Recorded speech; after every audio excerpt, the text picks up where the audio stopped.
Well.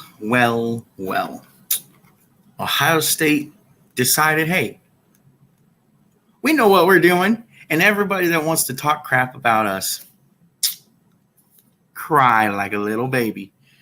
And Michigan didn't change and actually looked to come out of the box pretty slow this week and more, or this and more on this episode of 30-Minute War.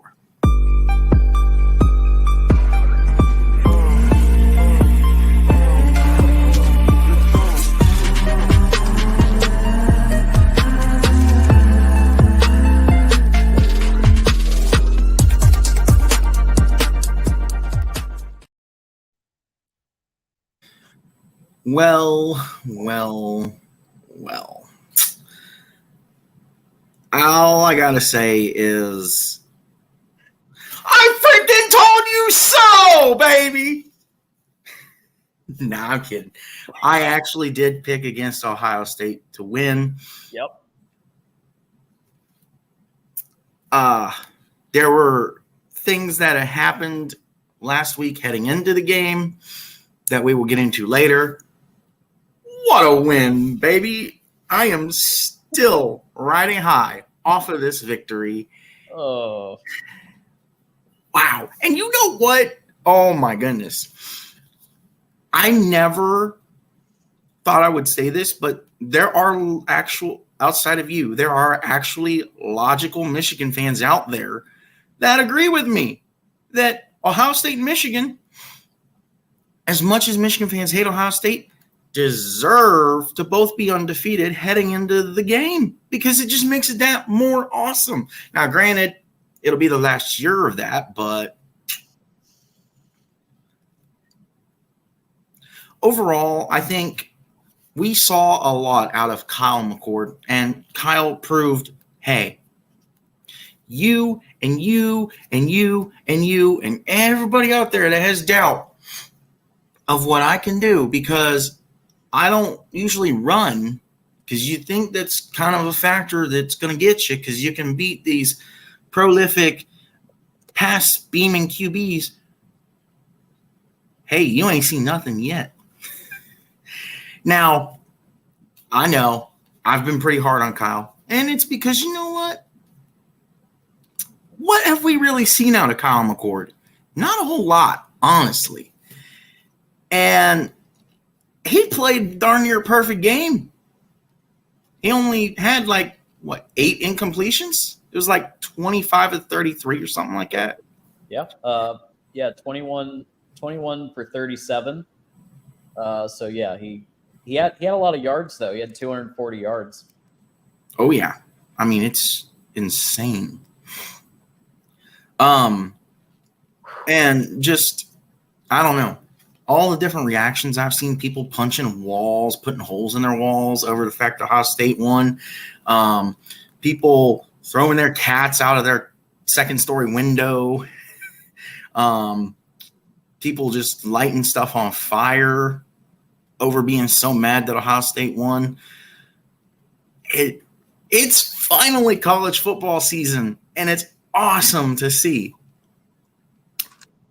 Granted, I can't say the same for you because you still ain't played anybody.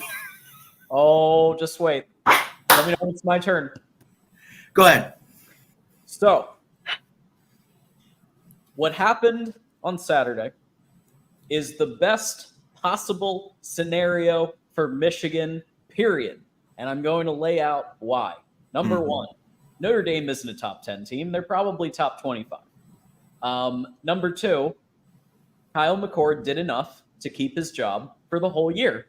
That's great for Michigan because I still say that Devin Brown would be tougher to defend against on what he brings to the table with his legs and his versatility than Kyle McCord. Kyle McCord has now sewn up the starting job for the season, at least as far as I'm aware. 240 passing yards was probably enough to nail it, and they won the game. But as we all know, the last 2 plays of the game, Notre Dame had 10 personnel on the field. And you still almost didn't get the touchdown. Buckeye Mike, you are about to get shellacked at the Big House. You're going to get shellacked. Ryan Day at the end of the game had to say how physical the team was, and let me come at Lou Holtz because he was saying all this stuff about Ohio State, and it's Ohio against the world. He's going to fight an 89-year-old man. Well, let me tell you something. Broken barrels make the most noise. That's a saying I've said a long time. What that means is when the guy who has the giant pickup truck with the LED lights underneath, he's strolling through with the obnoxious noise, there's compensation going on. When someone is the loudest in meetings, there's compensation going on. And when Ryan Day has to keep saying how physical his team was when they almost didn't get the touchdown with 10 personnel on Notre Dame on the other side of the field, let me tell you something. When they go into the Big House against pretty much the same people that they lost to last time, we're talking about Junior Colson. We're talking about Chris Jenkins. We're talking about Will Johnson. We're talking about Mikey Sanders still, who, by the way, had a pick six interception this last game. Not terrible. Congratulations for beating I would call it a mid Notre Dame team. Not the best I've ever seen from Notre Dame and not the worst I've ever seen. They're okay. They're better at quarterback. They're better. They're pretty good at defense, obviously. Offense, still not anything that blows me away. Estime's good, not great. And Sam Hartman is better than Drew Pine. But that's not saying much. Is he though? I mean, Arizona State almost beat USC. So, I mean, with Drew Pine at quarterback. So he's a little better. Based on let's say the Drew Pine from Notre Dame from when he was at Notre Dame. Okay. Because I would say in defense of Drew Pine, even though Arizona State, I think, slightly has better receivers than Notre Dame did when Drew Pine was at Notre Dame. That's fine. Yeah, I'll go with that. There might be some commenters who want to debate that, but I'll go with that. Yeah. Speak of the devil. Hey, Golden Playbook. We got look, you guys won almost the whole game, but your big-brained head coach decided to put 10 personnel on the field.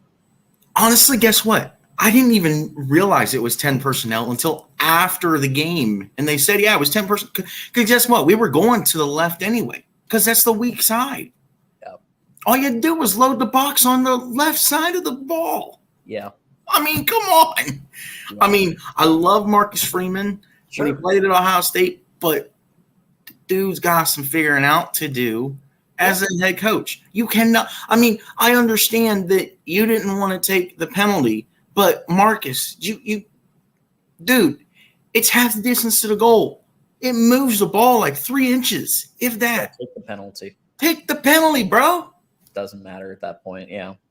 And I mean, we're talking about, the difference between Emeka catching the ball at a bad angle so that he doesn't lean over the line, and my guy, Chip Trainum, looking like he didn't cross the line before his knee touched, which I heard a lot of uproar over because he did cross the line before his knee touched. But a lot of people don't fully understand the concept of football. Now, I'm not saying that we don't or our viewership doesn't. A lot of people don't understand, guys, when you score a touchdown, the tip of the ball, you're talking about like that much of the ball has to break the outer line of the goal line. It doesn't have to clear the goal line. It's like putting your hand through a waterfall. Yeah. So let me ask you, because I think that that this was a battle of two head coaches that both were trying to hand the other team the game. Yes. And there was one play call. And Ryan Day says he's still calling plays, right? And eventually he's going to hand it off to Hartline. What was that 4th and 1 play where the stupid end around. The end around on 4th and 1, like getting too cute for your own good. If you want to show how physical you are, ram it in. Yeah. Ram it in or do a quarterback sneak. What's going on? I don't know. I didn't like the call. I screamed at the TV. I said, Ryan, you're a freaking idiot. And I said right after that play, I said, you know what? If Notre Dame wins, see, that's the problem with the game is being this close. I accept the fact that we got outplayed by Michigan the last 2 years. But between Georgia and this game and calling the jet sweep around the edge, dude, like I understand, and I can come to terms more with, okay, Michigan straight up outplayed us both times the last 2 years, but the play call doesn't make any sense to me because Notre Dame should have won the game hands down. Yep. 14-10. Yep. Kyle McCord has some things to still work on because, as the chat's pointed out, some of those throws, like that throw across the middle when Cade Stover was running the post route where it bounced off of the defender's hands right over Stover and almost was picked off again. I mean, oh my God, you've got to learn where your windows are, which is why I think to a degree you're right. I think if McCord does have a bad game, I wouldn't be surprised if they try to go with Devin Brown at some point. Because here's the thing. If we lose to Penn State, Brown could still win the job. I don't think the job is on lock as a lot of people think. And I just some of the play call, I swear, Ryan, dude, we loved the freaking fired up dude that coached against Georgia. Where is that guy at? I mean, to your point, QB sneaked the ball on 4th and 1. Yeah. You want to the defense weak side. Yeah, the defense's weak side is the left side of the line. Just snap the ball and lean to your left. It's not that difficult. I understand, and the thing is too, I understand, like, okay, Marvin is the top guy. Sure. And he's, number one receiver, dude, deserves to get all the catches possible. But I mean, we're just loaded and stacked at receiver, honestly, if you ask me. I mean, yes, Marvin's head and shoulders above everyone else, but our receiving core is one of the better ones in the country. Yeah. And I understand we want to get Marvin the ball. But, dude, if they are constantly tugging and whacking on Marvin, yeah, I mean, I understand his dad was great, and he's almost as good as his dad, if not better, honestly. Sometimes he can't catch the ball. I mean, yes, I get the whole, he's 7'11". They're open all the time. Not when he's getting double covered, and like Igbuka's plenty good on like 13.7 average per carry, 96 yards. Igbuka's good. Cade Stover, I've said he's one of the better tight ends in the nation. Maybe up there with Brock Bowers. I mean, he's really good. And Colston Loveland, like I think that they're all in like another class. You've got a very reliable tight end that you can throw to, and they did some. He got 52 yards, but yeah, he's old reliable, Yeah, and it's like, okay, their second touchdown Notre Dame scored. They got lucky in a sense, because if you watch the replay, I forget what his name is. Number one, the corner number one, or the defender number one. The receiver basically ran up, faked the corner route, and came back and ran the post. And when faked out the corner route. Mm. The dude just fell over. Like, no. Javante Jean Baptiste. Yes. Dude, you've got to learn to properly distribute your weight, because it looks like he didn't even really fake him out. It just kind of like he made the cut too fast, and so Baptiste couldn't cut back for the coverage fast enough, and he just fell over. And I'm like, oh. Because the other thing that didn't make any sense to me was, where was Sam Hartman throwing that freaking ball? The dude had to literally jump all the way up. Oh, you were talking about an Ohio State defender. Sorry, I was looking up Notre Dame's defenders.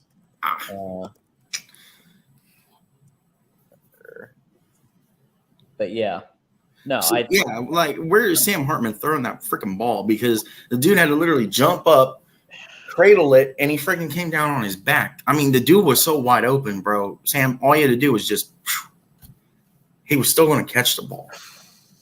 Yeah. Insane. Yeah. So I think this, like I said, I think this is the best possible scenario for Michigan fans. People think that Kyle McCord's going to keep his job at least for a while, and the O-line to me doesn't look amazing. Your defense looks better. So you guys are at 8.5 points per game for the opponent, which is second only to Michigan. But still, that's really good. So, I mean, I think your defense has taken a step up. I do think so, too. I think there's still a lot to improve on. And if Ryan and this defense and this team is as serious as they say they are for that game on November 26th, yeah, we're going to need to see a lot more improvement. I mean, you're going to have to step it up against better competition. But there's only one other better competition left. Yeah. And it's Penn State. Well, now that we've talked that to death. Yeah. Michigan beats Rutgers at home in their final home game in this 4-game stretch to open up the season. Michigan does what Michigan does, comes out slow. Rutgers gave him a heck of a first quarter. Sure. JJ made a couple mistakes, more than we've seen all season. I think he threw, 3 interceptions? Oh, no. JJ, no, not – you're thinking of Bowling Green. Yeah. Yeah, no. JJ, I don't think he threw any picks, no. My mistake. And essentially – shuts down Rutgers for 3 quarters. Luckily, Rutgers doesn't have enough of an offense to be able to go 4 quarters. So they pulled an Ohio State. They just pulled it after the first quarter, not the second. Yeah. So let's break this game down a bit, which I did on Saturday for Michigan Postgame Live. Yesterday was mostly Nebraska talk. So if you want my breakdown with Jason Moose. We were on Saturday and we gave our takes on it. But JJ looked a lot improved. He did get a passing touchdown. He got 214 yards, 15 for 21. And he is number 1 in the country for completion percentage. Number 1 quarterback. Blake Corum is tied for number 1 in rushing yards in the entire country. And, again, I know that the competition hasn't been elite, but Rutgers did come in with the number 19 ranked defense in the nation. They're not a complete pushover. And Schiano, you remember Schiano from Ohio State. He's tough and he creates physicality. So at the end of the day, this game was a classic Michigan. I would even call it domination when you started getting into the second quarter. keep a couple of things in mind, Buckeye Mike. One is that we had players coming back from injury. Will Johnson is coming back from injury, had a little bit of rust. So he and even Sanders still wasn't perfect in the beginning of the game. Obviously they whiffed on a touchdown.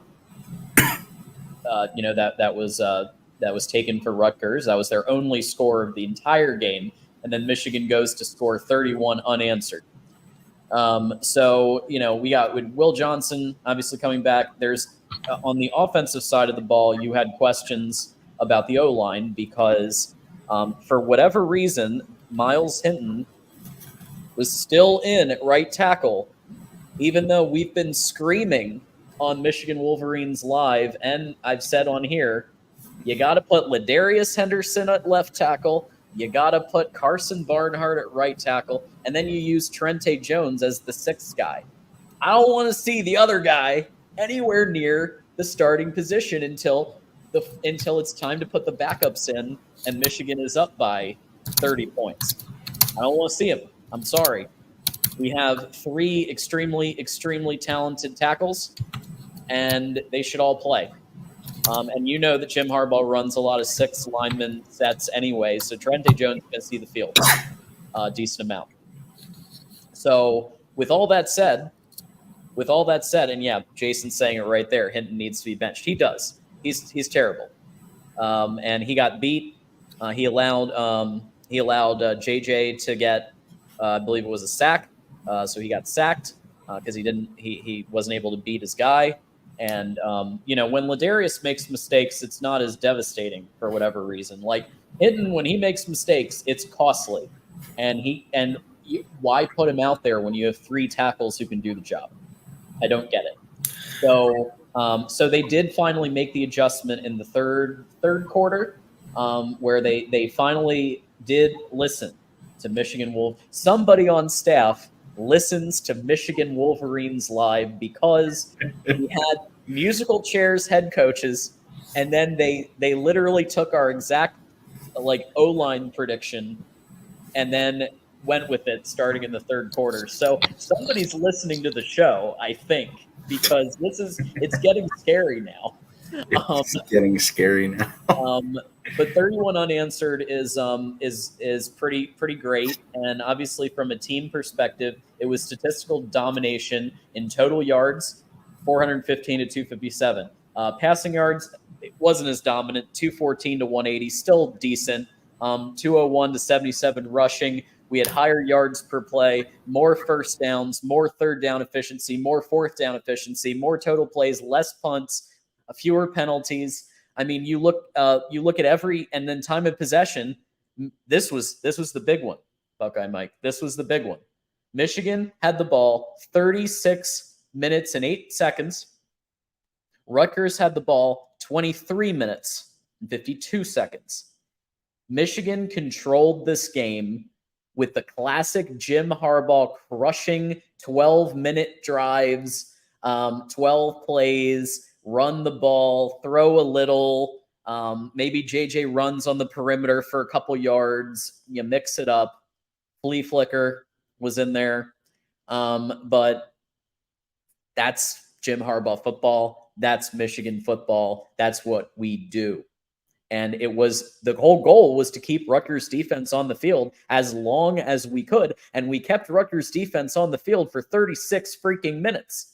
So therefore, mission accomplished, because we tired their defense out and started scoring more as the game progressed. So I thought it was a great job. Are there things to clean up? We're about to face Nebraska. Are there things to clean up? Yes.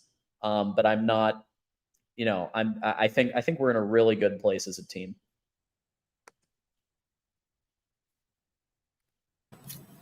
Yeah, so as far as this game goes, can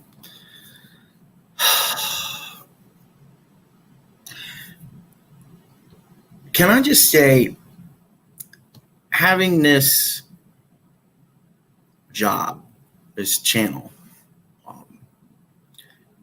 and I use heavy air quotes around job because this will not make you a living.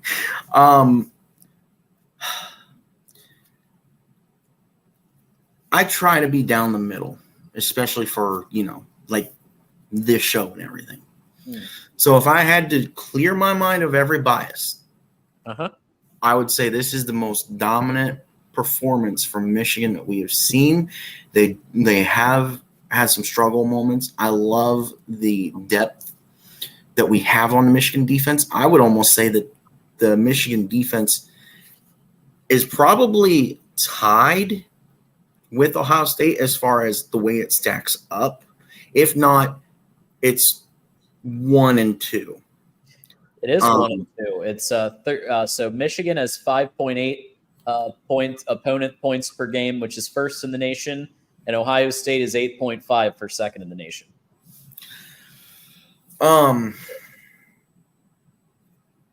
There is so much depth on the O-line that you could actually rotate every player, or not O-line, on the D-line.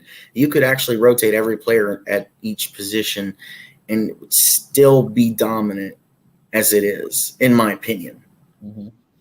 I think there's still a lot to work on. Sure. As fans of the teams that we are, I would think that as far as the biased fanatic side, I would think that we would like to see, something along the lines of 45-0 every week, unless we're playing Penn State or Michigan, or technically each other. I would say you probably have seen the amount of production you're going to get out of JJ every week now. You're basically seeing it right now. Because if this defense can hold up the way that it has against better competition, do what they've been doing against better competition, then honestly, I don't like saying this to a degree. I think Michigan got jibbed last week. Michigan should have came into this game as the number 1 team in the country, if we're being serious, because Michigan had a better week the week that Georgia played South Carolina. I think after that game, Michigan should have been the number 1 team, because they have shown overall, all around, between Georgia and Michigan specifically, Michigan is the better team. Now, argumentatively, the depth, which is where I was coming from, I think is almost equal. I think, maybe Michigan didn't get the number 1 spot because, I don't know, it's nitpicking and Georgia still won. So, I mean. Yeah, it's tough. I think that they give it, if it's on the fence, they give it to Georgia because they won the last 2 national titles. But statistically, Michigan is the better team. You look at pretty much every metric, especially even on defense, which is their big thing. Michigan and Ohio State are both higher in scoring allowed. And let me I want to show to go over this because this is amazing. So, and I understand. Look, I get that the quality of opponent, I get it, not great, but Georgia's wasn't exactly great either, right? So just to show you, Michigan's this is every series in the first 4 games. I'm going to go really quick. This is what Michigan's defense allowed. This is what resulted from the Michigan defense. This is what the other team put up thanks to the Michigan defense. Punt, interception, punt, missed field goal, punt, turnover on downs. They made a field goal, punt, end of the half, punt, downs, touchdown, yay. Punt, made field goal, punt, interception, And it keeps going like that. There's a lot of the word punt. It's insane. And I'm very, very excited for the only game that scares me is Penn State. They looked really good. I still don't I'm still not quite sold on their offense against better competition. But I will say that, listen, Iowa's defense was on that field a lot because Brian Ferentz is a menace to offense and probably the worst offensive coordinator in the history of football. And so that it showed because the line wasn't getting push. Play calling was terrible, just so uninspired, so shitty. And Penn State capitalized on it the way that they do during a whiteout if you don't bring your A game. But Penn State looks good. Their defense looks really strong. So they scare me. They do. Ohio State doesn't. Based on what I saw, I think we're gonna rail them by worse than we did last year. I really do. I think it could be because JJ hates Ohio State because they told him, oh, we're cool on quarterbacks, and then they go get Kyle McCord. Okay. So he has a bit of a chip on his shoulder, and I think he's going to be slinging that rock to CJ and to Roman Wilson and Tyler Morris and Samaje Morgan, who, by the way, he had a great touchdown, NFL level touchdown. Samaje Morgan with two defenders on either side. It was such a rope. It was such a window, and he had to make that play. And he did, and it was impressive. Yeah, I mean, I just wish some of these guys played on other teams so I wouldn't have to feel disgusting for liking them. Yeah. Because, dude, Blake Corum, I mean, don't get me wrong, Donovan Edwards is great, but ain't nobody, including Edwards, got nothing on Blake Corum. Blake Corum is the dude. Yep. JJ, I give him props. The funny thing is, I have to hate or dislike JJ, but JJ is my type of quarterback. He's a Justin Fields style quarterback. Sanders still, oh man, that dude. And it's like I don't know if it's Jackson's fault because of the whole. Did you see number 0? Tate Stover had that touchdown and he ran over and said, "Yeet!" I'm like, bro, if you guys had to be in that exact spot in that exact moment, or that was a touchdown. Yeah. I mean, like, see, that's the thing. Like, most of these guys, like, don't get me wrong, Michigan produces talent, especially next level talent. Like, okay, Ronnie Bell's gone. I love Ronnie Bell. I do not have a problem saying that because he is gone. Yeah, it's not supposed to matter once they leave. He's looking good at the 49ers. He's looking good. Oh, yeah. Jake Moody, he's also at the 49ers. 99th pick overall, highest for kicker in 7 years. The funny thing is, the fan base was mad at him during the preseason because he couldn't hit a thing. Yeah. Now they're like, yay! He's 9 for 9 now, so it don't matter. It's the season. Oh, one of my absolute favorites plays for my Cleveland Browns. DPJ. Oh, yeah. DPJ. Mm-hmm. Yeah, if anything, Michigan's staff didn't work him like they should because that talent was obvious, and I don't think they put him in the right positions. And obviously, you see what he's done with the Browns. He's, taken over for Jarvis and as the first wide receiver. So, which is shocking because the Browns suck historically, anyway. All Well, right. speaking of coaches, Lil Holtz, Yes. 6-year-old man Somewhere around there. who has to be suffering from dementia, Possibly. decided on the Pat McAfee show on Friday, you know what? I'm Oh, going to start some crap yeah. because that's all I know how to do. And you know what?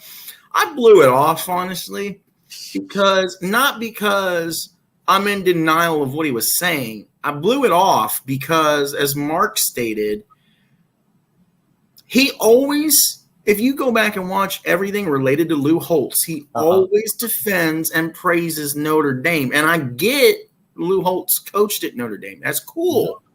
You won one national championship at Notre Dame. You did nothing else good for the school. Yep. Well, I mean, okay, Ryan Day has been to the playoffs 3 or 4 years already. He's played in a national championship. He's played in technically 2 national championships. yeah. In a sense. I mean, we all know Ohio State, Georgia was a national championship. I would call it a pseudo national championship. Yeah, that's the word I was looking for. Yeah. Ryan Day is 49-6 as a head coach at Ohio State. And the only reason people are saying the 2 magic words is from losing to Michigan 2 years in a row. Mm-hmm. Now, here's the thing. I'm going to touch on this just slightly. Okay. Everybody is thinking, what's up, Mike? Everybody's thinking that Michigan's got this in the bag because Kyle McCord. Well, let's jump back into the time machine. Does anybody remember 2017? Oh, God. Why are you bringing that year up? Oh, God. Because what if, now it's all speculation and probably wishful thinking. Mm-hmm. What if Kyle McCord gets hurt going into Michigan? And I didn't have time to write this, waiver up that I wish injury upon no one. Sure. I wish injury upon no one, but let's just say if something happens to Kyle McCord and he gets hurt Michigan week, so he can't play the game, and now you have to go against Devin McCord, which you don't have a game plan for. They will. They'll have a game plan for both. If that's the scenario and they know it. Well, but the thing is, the game. Yeah. True, but the thing is too, if you remember, JT got hurt in, I think, pregame or at halftime. Roughly halftime, because I remember he played, but he was stinking it up, and then obviously Dwayne Haskins comes in and does very well. What if we see a repeat? Rest in peace. What if we see a repeat or something similar? Oh boy! And the thing is, before you go, the thing is, if this were to happen, the only way that it repeats the same way is if Ohio State is close to Michigan at halftime. Oh boy! Okay, so let me begin by saying that, remember, Lou Holtz is not the only person Ryan Day was upset with or upset about. This notion that they don't have physicality has been around since Michigan surprised everybody in 2021, because at that point it was a surprise that Hassan Haskins runs down their throat for 5 touchdowns And then I think that broke the team in some ways, because then in 2022 at Columbus there was no snow, there was no flu, it wasn't cold. Okay, all the excuses from the previous year, I was even starting to believe it. Like, okay, this might be a fluke. Okay, no. Then JJ comes in. So not only does Michigan have the physicality advantage, but they were trying to stop the last year version of Michigan. But now we have a quarterback that can throw the ball and throw a deep ball. So for a third year, now we're getting into 2023. Almost all the same personnel that won 45-23 is back. Okay. And I think both lines, as long as Ladarius is on the left and freaking Carson Barnhart's on the right, on O and on D, and just looking at the team and looking at the fact that you could barely get it in with 10 personnel on the other side of the field to end that game. The physicality thing is real. And the reason Ryan Day is pissed is because he knows deep down that he's in for a third beating. He knows that his team, he knows deep down that his team isn't as physical. And listen, he has built the team to be a finesse team to win national championships. Lincoln Riley's done the same thing. Other coaches have done the same thing. And it almost worked against Georgia. Ohio State was winning for most of that game until MHJ goes down. So I think in some ways it's worked, because they almost won the I mean, if they had won that game, I think they would have beat TCU by a lot closer margin than Georgia did. But I think they would have beat TCU, and they would have been the national title. They would have won a title. So, in some ways, it's by design that it's like this. But you have to sacrifice something to gain something else. Okay. Yeah. Mm-hmm. Unless you're Georgia and you have every 5-star on the planet and you can do everything, you got to pick one. Are you going to? And so Ohio State, their talent is where? Wide receiver. Okay. It's mostly on the offense. Yeah. I mean, like I said, there is some talent on the defense. Like, shout out to my boy Lathan Ransom. He's a freaking beast. But yeah, main point is it's mostly on the offense, like USC. JTT, another one. Oh, yeah. Sawyer. Yeah. Jason. I mean, I think he knows deep because, like I said earlier in the show, broken barrels make the most noise. And when somebody has to say, we're physical, when someone has to say, I'm the alpha, or when someone has to say whatever, they're actually not the thing that they're saying they are. Okay, this has been shown throughout history. Mm-hmm. And so the way that Ryan Day is so butthurt over what an 86-year-old man had to say. He wanted to fight him. He was saying at the post-game interview, he's like, where is he? Like, I want to see him right here. Like, what are you going to do? You're going to fight a geriatric man who's at the twilight of his life, and he's right, and he doesn't. And Brian Day doesn't want to talk about the fact that he's gone 0-2 the last 2 years against Michigan. I think he doesn't want to because he knows, and he's trying to see. I think the thing that people are overlooking, I think this game is going to be a lot closer than people think. And whether it's a factor of McCord goes down and Sawyer comes in, replicating 2017, or whether it's – because here's the thing, okay, who the frick, rest in peace, who the frick, coming into 2018, who the frick was Dwayne Haskins? And I mean, seriously, no one had heard of Dwayne Haskins. Yeah. What does he do? He explodes onto the scene in 2018 like I've never seen before. Jason.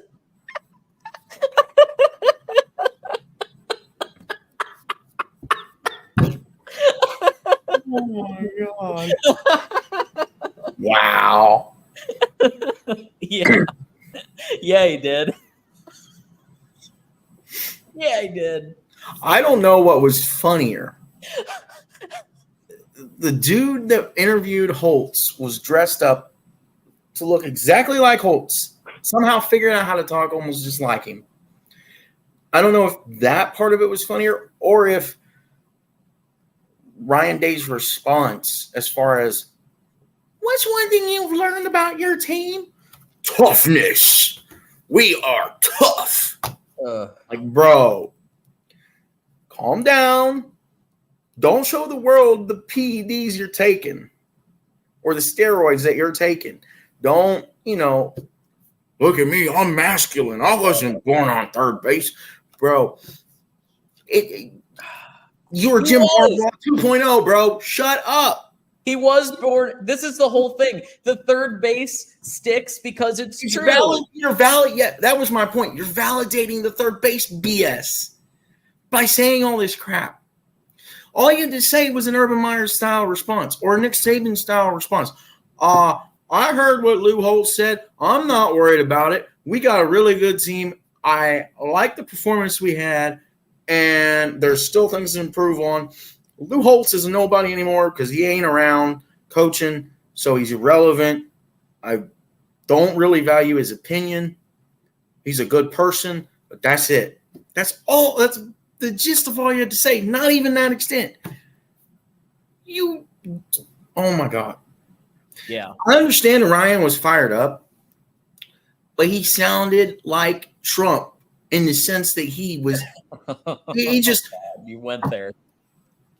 He didn't think about what he was going to say before he said it. Yeah. Yeah. It doesn't matter what anyone outside of the Woody Hayes athletic facility says about the team. Can we get this right?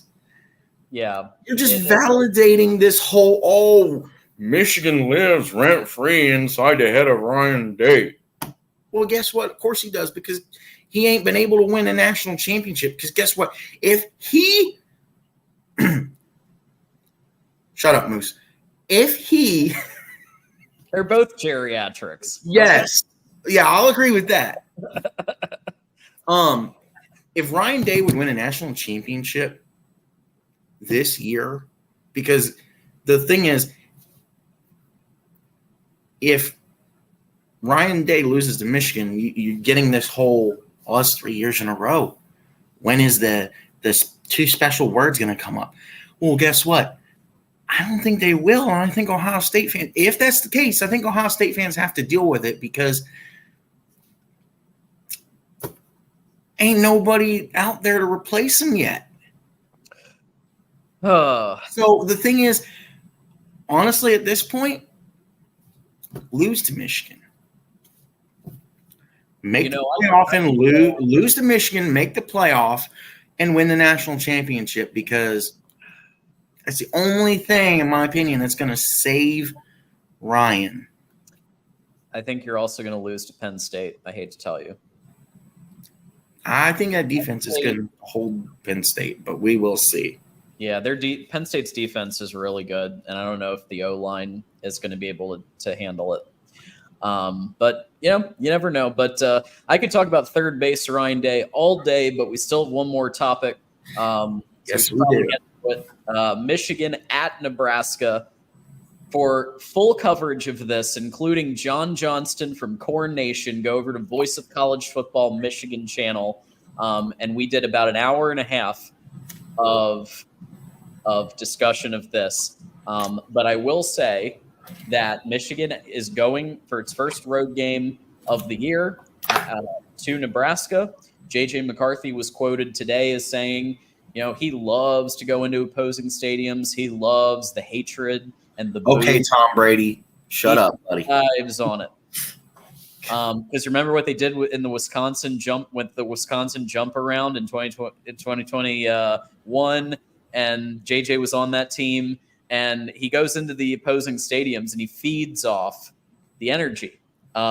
So you look at Nebraska, their defense is okay, their offense isn't, but they do have a quarterback that can run. So we talked about kind of the keys to the game, and Michigan's favored, I think, by 17 right now.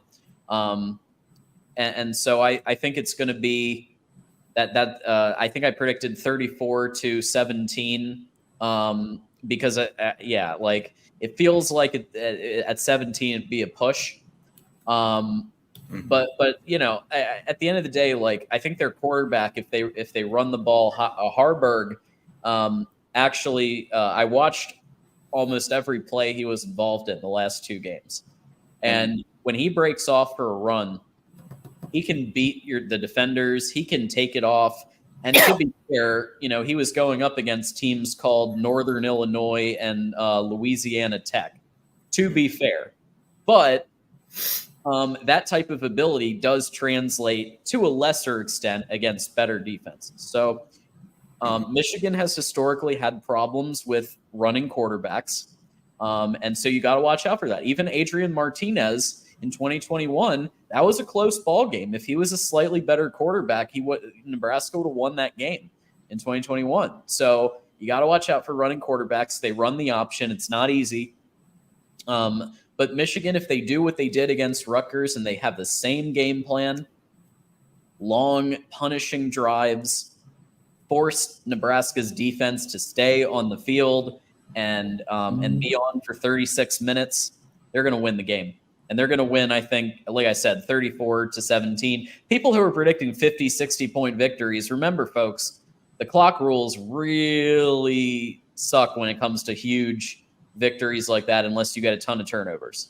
So you're going to see a lot more games that are dominant wins, but it's like 34-10 or 45 to at most, because there's just less time.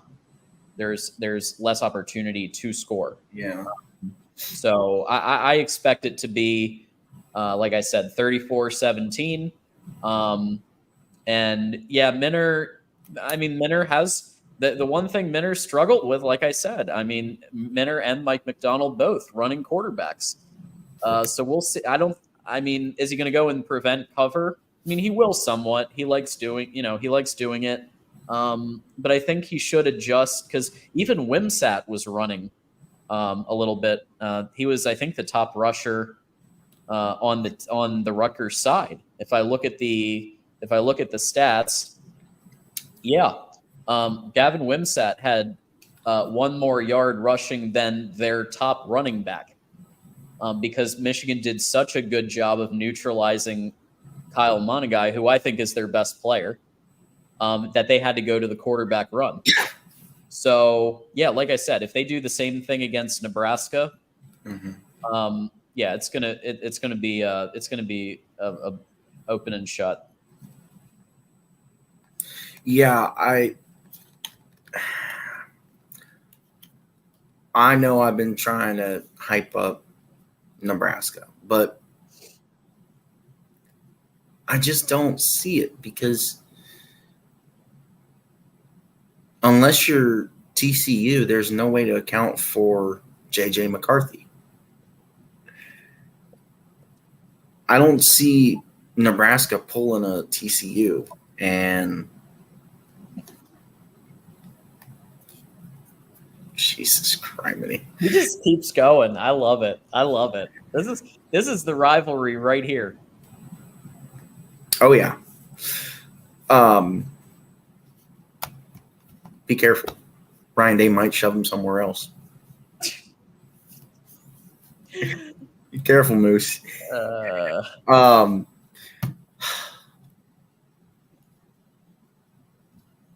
I'll admit it was a front. I mean, I want to see Michigan get tested, and I just don't know if they'll get tested at all. I mean, here's the thing. I don't mean to veer off completely, but to you, all the Michigan fans in the chat and all the Michigan fans that may watch this later on, I think it's safe to say you cannot call Michigan State little brother anymore, because Michigan State just doesn't even exist. You get 2 bye weeks this year. Michigan State has been officially kicked out of the state of Michigan, and they have Michigan in their name. Minnesota looks like it could provide a little bit of a test. I will say that. Maryland looks like it could provide a little bit of a test. But yeah, Penn State and Ohio State are the two. And it's the same with you. Now that Notre Dame's over, it's really Penn State and Michigan. So that's the Big Ten East for you. Thank God it's the last year of the Big Ten East. Yep, and we're going to go to no divisions, and we're going to go to the best two teams every year. So yep, Michigan. And guess what? It's likely to be Ohio State, Michigan. It could be Michigan, Ohio State, back-to-back weeks, and more than once every decade. I feel like at least maybe 2 or 3 times every decade, Michigan and Ohio State are going to be the final. At least, yeah. And as far as that goes, I mean, I just, going back to Ryan Day's comments of moving the game, I understand what he was saying now. Yes, Golden Playbook, Sparty. Oh, you're asking Mike for it. Yeah, Sparty sucks. 100%. Easy dub every year. D'Antonio back now, though, as a special advisor. Yeah, I wouldn't be surprised if they try to hire him back, honestly. Oh, absolutely. That's the only thing at this point that could save the program. Oh, you did it once before? We'll overlook everything that happened before they got you fired. Why don't you just come back? Here's a ship full of money. Yeah. Because money makes happiness. I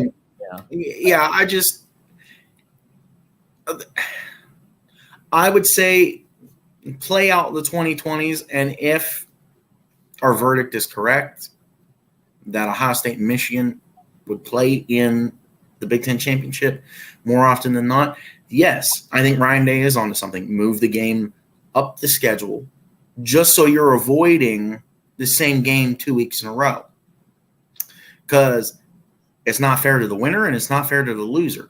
Whereas if you have the game further up the schedule, it doesn't matter with the whole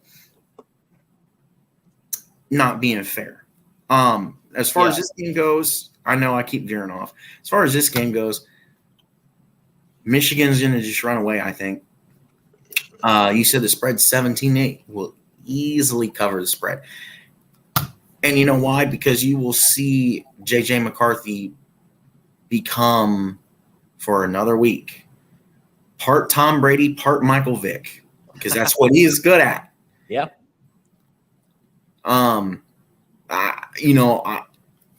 More power to you. Everybody believes in their own stuff. I think this feeding off the energy in the stadium is a bunch of BS, because when he does his stupid little meditation thing at the goalpost, there's like nobody in the stadium. So what are you feeding off of? You look like an idiot. Well, that part's more like, the before getting into the zone kind of thing. He has to get centered. Yeah. JJ does his thing, and it works for him, and good for him on that. So he is never coming back. I wish it would, but he's never coming back. Yeah, he's not. He's good, and my guess is he's done after either this year or next year. He's probably done. If he doesn't die on the sidelines, or just have a heart attack or something on the sidelines, because hopefully not. No, I hope not. I'm just saying, I don't know what's more likely to happen first. He has an incident on the sidelines, hospitalizing him, or he retires. I would hope he's smart enough to know, like, you need to hang it up and soon. So I did also want to mention, I do think Donovan Edwards is going to be utilized more in this game now that they've got the line, I think, solidified finally. I think Donovan Edwards is going to be utilized more in the run and receiving game. They'll do reverses. They'll do oh god. Oh my god. So wow. We'll see more of Jabril Pepper style of Michigan offense through Donovan Edwards, I assume, is what you were going to say. Yeah, I just think he needs to get his carries, he needs to get his yards. And I think, maybe he's lost a half step from the injury, or he's still nursing a little bit of something. I don't know. But I mean, Blake Corum looks great. And I'm so happy he came back. I am so happy because we would have had Donovan Edwards as the primary back, and he doesn't look like a primary back at the moment. So I hope that they get him out in space and get him some more.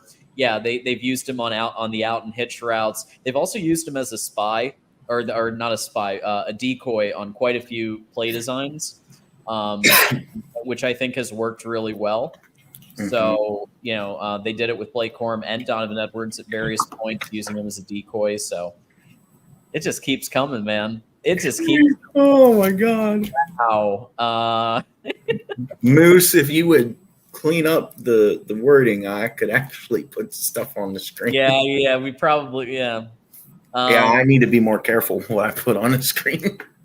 But anyway, I know we've gone to more of a 60-minute war on today's episode, but I think it was worth it to kind of really call out some of the silliness that was happening this past week.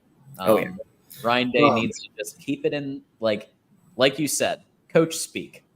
Just Lou Holtz, I have a lot of respect for him and what he did. National champion, great. We're on to our bye week. On to Cincinnati, right? As Bill Belichick famously like to say, on to Cincinnati. Just we're moving on. That's all he had to do, and it would have been, and nobody would have said a word. But it just was so silly. I mean, like I said, I understand the whole caught up in the emotions, but I mean, you need to act more. I can't believe I'm saying this because I despise him with all of my guts, but you need to act more like Bill Belichick or Nick Saban. Nick Saban, yeah. I have great respect for Georgia Southern, and they run through our ass like shit through a tin horn, and we just could not stop them. Couldn't stop them. And this is Georgia Southern, okay? Alabama runs through Georgia, like Alabama destroys Georgia Southern, but he always is respectful to his opponent. And the same is true when this type of stuff comes up. But sometimes he will say something like, "Hey, that rat poison was really yummy," but that's as far as he goes. And Ryan, he's got to, don't say your team is physical. Prove it on the field. Don't run a 4th and 1 jet sweep. Yeah, that was stupid. 8 personnel and just ram it in. And like I said, everybody wants to talk about they won on a run against 10 personnel. Unless you were right down at that end zone, I'll tell you this much: nobody, including me, and I paid very close attention to the screen, nobody, not any of the 10.5 million viewers, and I think it said it was up to 14.2 million viewers by the time that play happened. None of us noticed that it was 10 personnel. Nobody. So I think saying that's a scapegoat, but I think, they're not a scapegoat. It's an excuse. But if you were there and saw it, you're one of the few. Yeah, but I think that the defense, the defensive coordinator, the head coach should probably be paying attention to and usually you have someone up in the sky box too. You have one of the coordinators or analysts or somebody's up above, and that's where you communicate using the headset. You communicate down and be like, "Hey, we got to fix this really quick because Ohio State's going to freaking score. Take the penalty, for God's sake." And the stupid thing was there was a guy running onto the field, and Marcus Freeman stopped him. We don't have any timeouts left. We can't afford to take the penalty. Just stay here. They'll get him. Wow. That was dumb. Yeah. Hey, Golden Playbook, you should be careful. You haven't won a title since, so you don't have a whole lot of room to talk. Yeah. Anyway, so to close this out, I think Michigan will win with ease. I think they'll cover the 17.5 point spread or 17-point spread. I think it'll be, like you said, so I think Michigan's average is 34. So if you can get close to the 34 or be able to have a defense good enough to hold them under the 30, like 30 to 35 seems to be right now where Ohio, oh my gosh, not Ohio State, where Michigan, it seems to be landing every game. So I think this offense can definitely score. I think it'll be 34 to 20. Wow. Michigan. Almost very close to mine. I like it. Actually, that makes Michigan not cover the spread. That's my bad. Yeah. I mean, Nebraska has an offense. I just don't know if I have enough faith in Sims. Sims is not the guy that Nebraska needs. I mean, you know what? To Mike's point, I could be completely wrong. It could be 34 to 10. I don't know. I just hope for a good game. That's it. Yeah. And like I said, Mike, I think the reason it's 17 is because of the running quarterback. I think he's a better running quarterback than Wimsatt based on the film I watched, and he can throw the ball. He's actually a pretty good player. But the question is, again, it's going to be a line question. Are they going to be able to hold up against Michigan's defense, which is number 1 in the country right now in terms of scoring? So, well, I should remind everybody. Mm-hmm. So the other shows I do. So we've got. So the next show will be Michigan Post Game Live. Saturday after the game with myself as well as my colleague Dre Artis. So that's Saturday. It'll be after the game. Monday night, I do the Ocho, which I wasn't able to do this Monday, but I will be back for next Monday to do the Ocho at 8 p.m. Eastern for Big Ten Live, where we have our community panel that we do. And then now, new time, Tuesday nights at 8 p.m. Eastern, Michigan Wolverines Live with myself. And usually Tanner Wooten stops by from Blue by 90. Nelson will try to make it as much as he can with the new time. Nelson Hubble from Maize and Blue Review. And we'll have a rotating cast of characters coming in as well, talking about Minnesota and talking about the future teams as well. So stay tuned to all of those things. And John Diadamo on Twitter. So. Yeah, so you can find me right there on Twitter. That is my handle. Before we go, I have one recommendation, considering that most of our fan base, at least for this show, is Michigan fans. I've recently stumbled upon a Michigan football podcast called In the Trenches with, ironically, host John Jansen. So that's another John. It was pretty good. They interviewed Mike Sandersill, so that's kind of why I was like, oh, Mike, dude. So yeah, I definitely go check it out. Go give them a follow. I think it's on the Varsity Network. So and it's linked somewhere on YouTube. I shared it, so it's definitely on my page somewhere. Cool. So yeah, give them a check out and stay tuned to both channels for things to come this week. Absolutely. Go Blue, everybody. Go Bucks. Boo the blue. And we will see you next time. Thanks, everyone. I'm a game changer.